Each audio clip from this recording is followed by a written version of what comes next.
Bienvenue dans Provision de vie. La pensée d'aujourd'hui s'intitule « Sous autorité ». Dans l'évangile de Luc au chapitre 7 se trouve le témoignage d'un miracle de Jésus guérissant le serviteur d'un homme sans même se déplacer.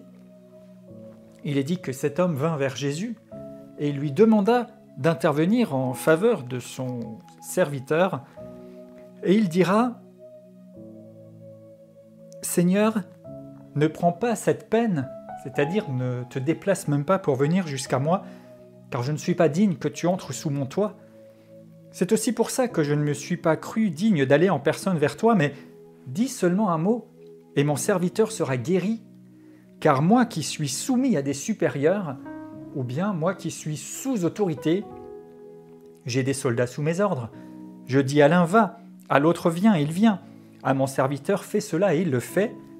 Et lorsque Jésus entendit ces paroles, il admira le centenier, et se tournant vers la foule qui le suivait, il dit « Je vous le dis, même en Israël, je n'ai pas trouvé une aussi grande foi. » De retour à la maison, les gens envoyés par le centenier trouvèrent guéri le serviteur qui avait été malade. Ici, nous voyons la puissance de la parole du Seigneur et sa puissance de guérison. Sa puissance qui agit au-delà des réalités, des limites, des frontières humaines. Jésus n'a même pas eu besoin de se déplacer, mais juste en parlant, cette guérison s'est manifestée. Mais remarquez ici, ce centenier, c'est-à-dire ce soldat romain, va dire « Je sais que si tu dis juste un mot, mon serviteur sera guéri, parce que moi-même je suis sous une autorité. Et alors quand je parle à des soldats et que je leur dis ceci, cela, ils le font. » Et Jésus a été impressionné par ça. Ce centenier était sous autorité, et alors quand il parlait, on lui obéissait. Jésus était sous l'autorité de Dieu son Père. C'est pourquoi lorsqu'il parlait, la chose arrivait.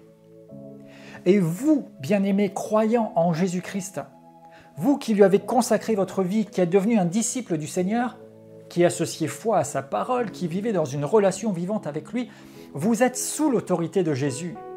Et alors, si vous êtes sous l'autorité de Jésus, vous aussi, vous pouvez parler et la chose arrive.